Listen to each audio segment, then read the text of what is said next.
everyone, I'm Shannon Slatton. Here's a look at a few stories making news today.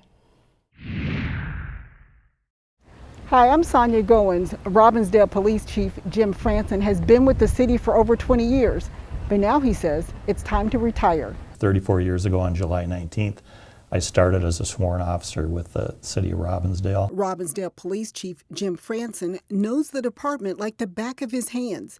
He started as a police reserve for Robbinsdale in 1979. Several years later, Franson was hired as a patrol officer in 1986. This would probably be me back again in the late 80s. After that, he spent 20 years with Eden Prairie before finding his way back to Robbinsdale, where he worked his way up from captain to chief in 2014. I still live in Robbinsdale, so I really enjoy working in the community that I serve because I have a personal stake in the quality of our police services. The top cop says he's seen a variety of incidents during his tenure, some of them bizarre. I remember a night where somebody climbed up to the top of the water tower and wouldn't come down. I've seen people come into this world. I've been with people when they've exited this world. And many other moments that were either beautiful or heartbreaking. I've held people's hands. I've prayed with people. I've tried to help get people situated with different resources. Franson notified the city that he was contemplating stepping down back in May. I'm well past the normal retirement age for officers, and I just felt, well, maybe it's time now for me to give someone else an opportunity. His last day will be July 31st. Franson says he will miss his coworkers and the residents. Build this camaraderie as you're going through all these things together for so many years, so it's going to be kind of hard to leave that. Franson plans on enjoying the rest of summer, doing some work around the house, and maybe volunteering in the future. In Robbinsdale, Sonia Goins, CCX News.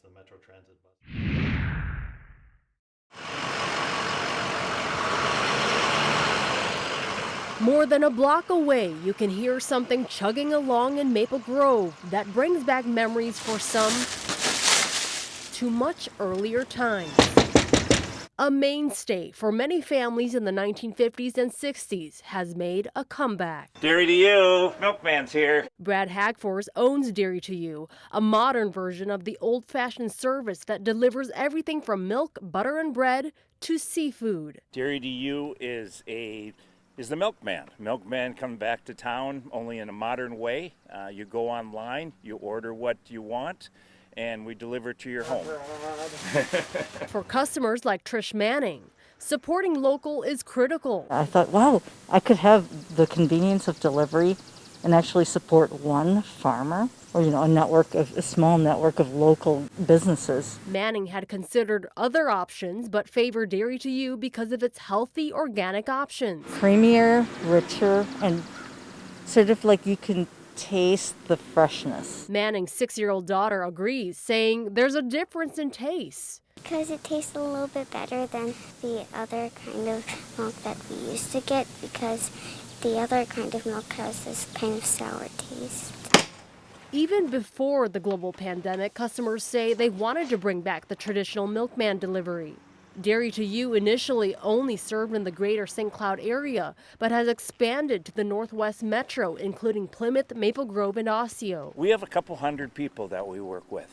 Dairy is heavy, and so I was carrying that all the time. That was a lot of dairy every week that I'd have to buy, so it was important to have that delivery. While times have changed, Hagfors believes the old-fashioned delivery service is on the rise. We think this is the future, and so we're trying to bring the Milkman back just in a modern way. In Maple Grove, Pafoyang, CCX News. The Big Woods Classic is a mountain bike race sponsored each year by the Three Rivers Park District. As with most things this year, this event will happen a little differently. Big Woods Classic has traditionally been an in-person event at Lake Rebecca at that single track, and with the inability to do in-person events this year, because of everything that's happening, we've expanded Big Woods Classic to include not only Lake Rebecca, but Murphy Hanrahan and here at Elm Creek. This year, riders can spread the fun across more than just one day. Starting July 11th through the 26th, riders can come out, ride any of the 3 single tracks. they'll record their own times, and then through an online portal, they'll submit their results. And there's a bonus incentive to ride each of the 3 tracks. Our trail building partner, One Track Mind Foundation, is for everyone that rides all 3 tracks, they're going to host a pre-ride at our brand new single track at Carver. We'll have links to race information and registration on ccxmedia.org. In Elm Creek Park, Neil Persley, CCX News.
Summer is a busy time for high school athletes as they work out for what they hope will be a return of prep sports in the fall.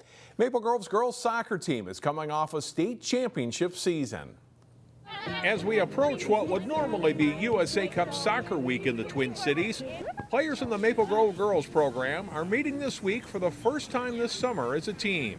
This 5-day camp is for players grades 7 through 12. Right now, with all the restrictions, it's a very heavy focus on some of the more technical aspects, trying to minimize the amount of contact between people, but we can really take this time to focus on some of those smaller things that sometimes we miss as coaches. Because we can't really do scrimmages like full on because of obviously COVID, it's more like personal gain and moves and stuff. Personally, it helps me a lot because I have had issues in the past with being able to beat people one-on-one. So it's good for me to be able to gain my ability and moves to beat people on the outside one-on-one. Several Maple Grove varsity players are missing this week because of club soccer tryouts. Many of the girls here have been keeping their skills sharpened on their own. I've been training a lot on my own. My team has actually had practices together, and I've been just going to the field a lot one-on-one with a friend, just getting as many touches as I can. I've been running a lot personally, so just to stay in shape, and then I've been going to, there's a park by my house that's like biking distance, and I bike and I shoot, and some friends meet me there sometimes and we just play. Players and coaches are excited for these workouts just to get the chance to interact again, and they remain hopeful for a 2020 high school season.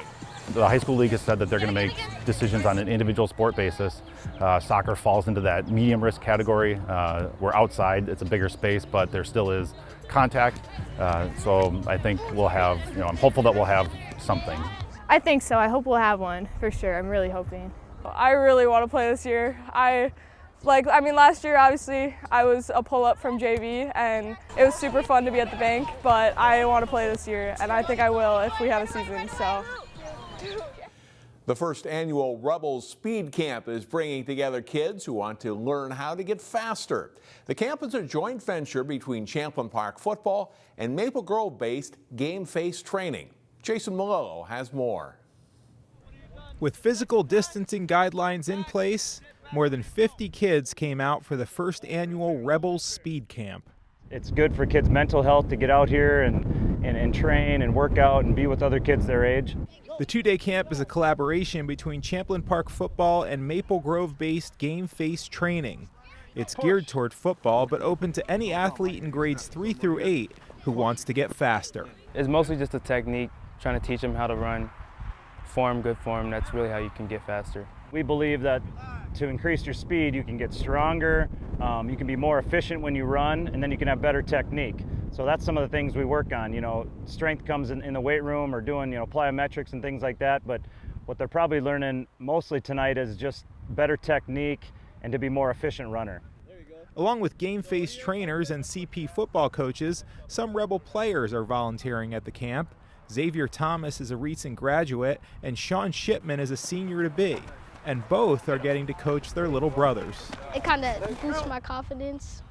Having someone else watch me makes me work harder. I came through this whole program at the same age as him, did the same things, and I'm here mentoring him, showing him how it's done, and he's out here today, so it's pretty cool. Champlin Park made an exciting run to the state championship in 2019.